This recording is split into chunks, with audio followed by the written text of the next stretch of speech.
An anthology of readings of Almighty God's words.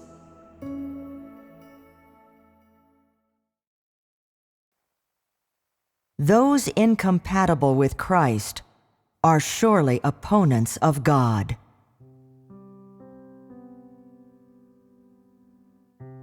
All men wish to see the true countenance of Jesus and desire to be with him. I believe that not one of the brothers or sisters would say that he is unwilling to see or to be with Jesus. Before you have seen Jesus, that is, before you have seen the incarnate God, you will have many thoughts. For example, about Jesus' appearance, his way of speaking, his way of life, and so on. However, when you really see him, your thoughts will swiftly change. Why is this? Do you wish to know? While man's thinking indeed cannot be overlooked, it is much more intolerable for man to alter the substance of Christ. You regard Christ as an immortal, a sage, but none regard Christ as a mortal with divine substance.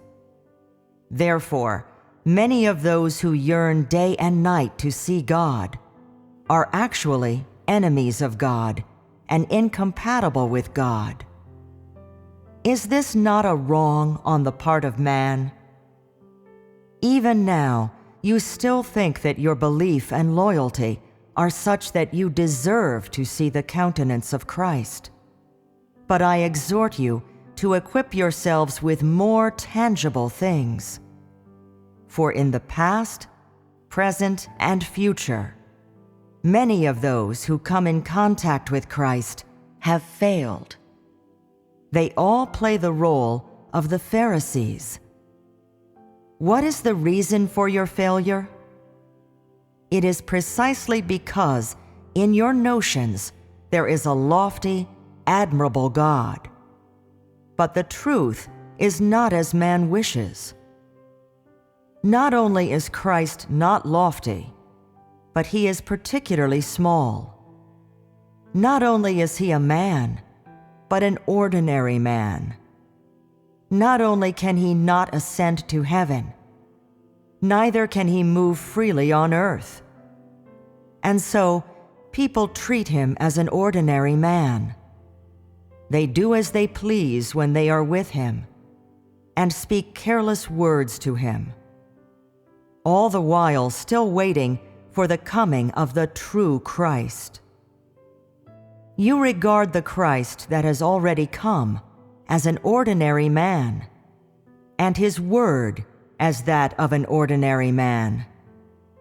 Therefore, you have not received anything from Christ, and have instead completely exposed your ugliness to the light. Prior to contact with Christ, you may believe that your disposition has been entirely transformed. You may believe that you are a loyal follower of Christ, and you may believe that you are most worthy to receive the blessings of Christ. For you have traveled many roads, done much work, and brought forth much fruit.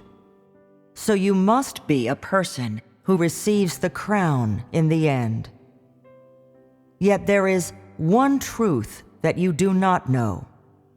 The corrupt disposition and rebellion and resistance of man are exposed when he sees Christ.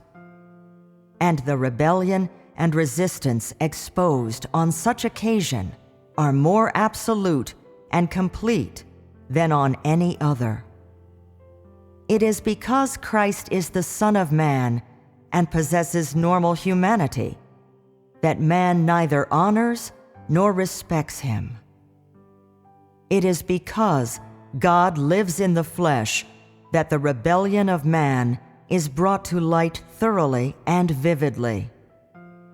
So I say that the coming of Christ has unearthed all the rebellion of mankind and has thrown the nature of mankind into sharp relief. This is called luring a tiger down the mountain and luring a wolf out of the cave. Can you say that you are loyal to God? Can you say that you show absolute obedience to God? Can you say that you are not rebellious? Some will say, each time that God creates my surroundings, I always obey and never complain. In addition, I hold no notions about God. Some will say, all the work tasked to me by God, I do to the best of my ability and am never remiss. Then I ask you this, can you be compatible with Christ when you live alongside Him? And how long will you be compatible with Him? 1 day? 2 days? 1 hour? 2 hours? Your faith is indeed commendable, but you do not have much steadfastness. When you truly live with Christ, your self-rightness and self-importance will be slowly exposed by your words and actions, and so shall your excessive desires and disobedience and discontent be spontaneously revealed. Finally, your arrogance will become ever greater, and when you become as incompatible with Christ as water is with fire, then your nature will be entirely exposed. At that time, your notions can no longer be veiled. Your complaints, too, will spontaneously be expressed, and your vile humanity will be entirely exposed. However, you continue to disavow your own rebellion, and you believe that a Christ such as this is not easy to accept, and He is overly stringent with man, and you would wholly submit if He were a different, kinder Christ. You believe that there is a cause for your rebellion, that you only rebel against Him when Christ has driven you to a certain point. Never have you realized that you do not regard Christ as God, nor do you have the intention to obey Him. Rather, you stubbornly insist on Christ doing work according to your mind, and upon any work that has not been done so, you believe that He is not God, but a man. Are there not many among you who have contended with Him in this way? Whom is it that you believe in? And how do you seek? You always wish to see Christ, but I exhort you not to exalt yourselves so.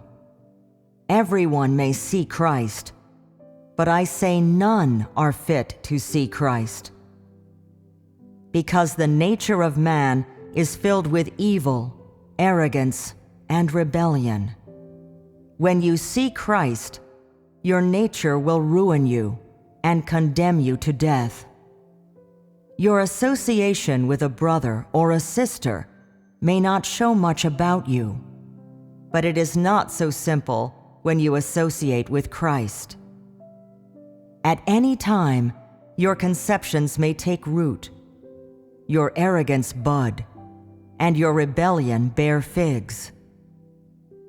How can you, with such humanity, be fit to associate with Christ? Are you truly able to treat Him as God every moment of every day? Will you truly have the reality of obedience to God? You worship the lofty God within your hearts as Jehovah, but regard the visible Christ as a man. Your sense is too inferior and your humanity too lowly. You are unable to forever regard Christ as God.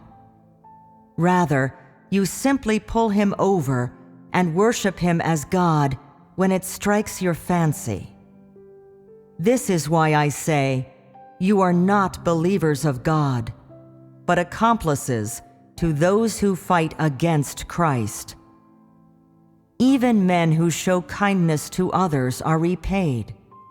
Yet Christ, who does such work among you, is not loved or repaid by man, nor does he receive man's obedience. Is this not a most saddening thing?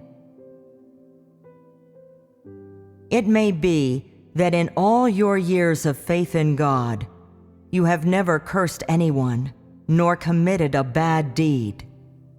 Yet in your association with Christ, you cannot speak the truth, act truthfully, or obey the word of Christ. Then I say that you are the most devious and sinister in the world.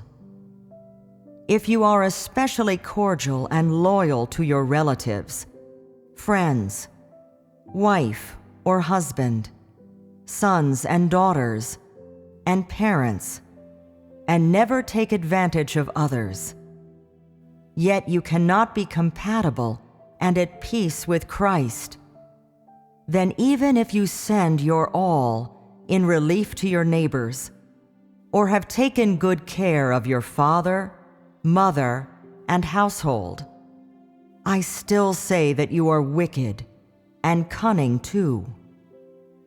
Do not think that you are compatible with Christ if you are compatible with man or perform some good deeds.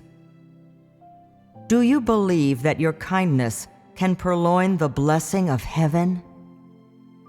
Do you think that good deeds are a substitute for your obedience? None of you can accept dealing and pruning, and all find it difficult to accept the normal humanity of Christ. Yet you always claim obedience to God. Such faith as yours will bring upon a fitting retribution. Stop indulging in fanciful illusions and wishing to see Christ, for you are too little in stature, such that you are not even worthy to see him. When you have completely cast away your rebellion and can be at peace with Christ, then God will naturally appear to you. If you go to see God without having undergone pruning or judgment, then you shall definitely become an opponent of God and be set for destruction. The nature of man inherently is hostile to God, for all men have been thoroughly corrupted by Satan. Nothing good can come of a corrupt man associating with God. All actions and words of man will surely expose his corruption. And when he associates with God, his rebelliousness will be revealed in all aspects. Man then unknowingly opposes Christ, deceives Christ, and rejects Christ. Then will man be in an even more dangerous state. Should it continue, he will become subject to punishment. Some may believe that if association with God is so dangerous, then it would be wise to give God a wide berth. What, then, can such people receive? Can they be loyal to God? Indeed, association with God is very difficult, but that is entirely because man is corrupted, and not because God cannot associate with man. It would be best for you to devote more effort on the truth of knowing the self. Why have you not found favor with God? Why is your disposition abominable to him? Why are your words loathsome to him? You praise yourselves for your little loyalty and want reward for your small sacrifice. You look down upon others when you show a bit obedience and become contemptuous of God upon performing some petty work. You wish for riches and gifts and compliments for receiving God. Your hearts ache when you give a coin or two. When you give 10, you wish for blessings and to be distinguished from others. A humanity such as yours is really offensive to speak of or hear. What is praiseworthy of your words and actions? Those who perform their duty and those who do not. Those who lead and those who follow. Those who receive God and those who do not. Those who give and those who do not. Those who preach and those who receive the word, and so on. All such men praise themselves. Do you not find this laughable? Surely you know that you believe in God, yet you cannot be compatible with God. Surely you know that you are unworthy, yet you remain boastful. Do you not feel that your sense has become such that you no longer have self-control? How can you, with such sense, be fit for association with God? Now are you not afraid for yourselves? Your disposition has already become such that you cannot be compatible with God. Is your faith not preposterous? Is your faith not absurd? How will you deal with your future? How will you choose the path to travel down?